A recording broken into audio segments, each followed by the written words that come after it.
So I've read, it's Friday, March 14th.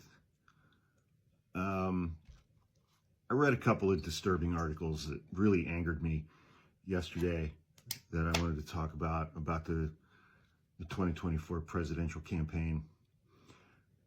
And so when Kamala Harris came into the race in late July after Biden dropped out following his amazeballs debate performance in June, she inherited Biden's campaign and, for the most part, Biden's campaign staff. People who, until a couple of days before, had spent a year and a half working to get Joe Biden elected. Joe Biden running on his legacy, running on his record. And it was decided among Joe Biden and those people that the primary focus of Kamala Harris's campaign, there was a greater concern with protecting Joe Biden's legacy as president than allowing Kamala Harris to establish her own narrative.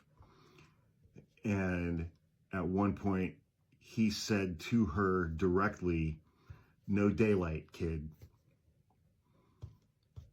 First of all, you're speaking to the Vice President of the United States, okay?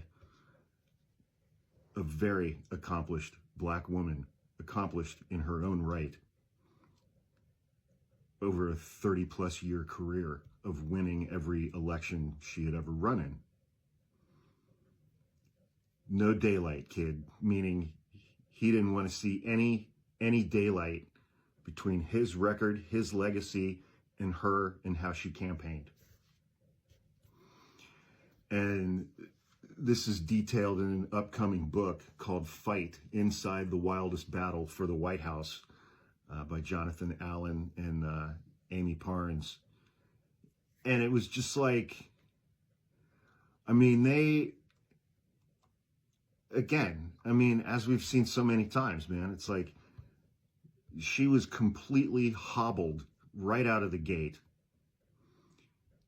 And anytime she started to kind of form her own path,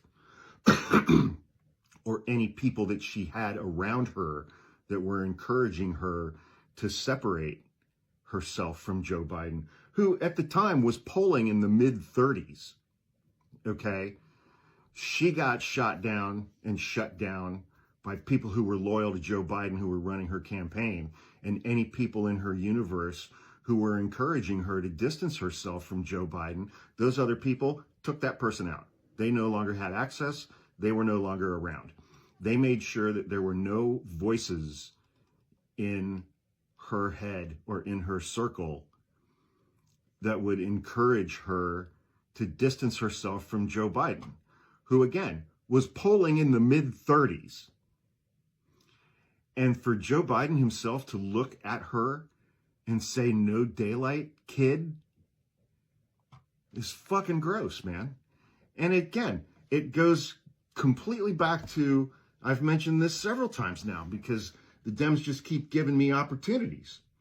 You know, I was listening to a podcast last week or the week before with Scott Galloway, and he said Democrats need to transition from being right to being effective. Being effective meaning winning elections. Joe Biden and his team had no interest in winning this election. Their interest was in protecting Joe Biden and protecting Joe Biden's legacy.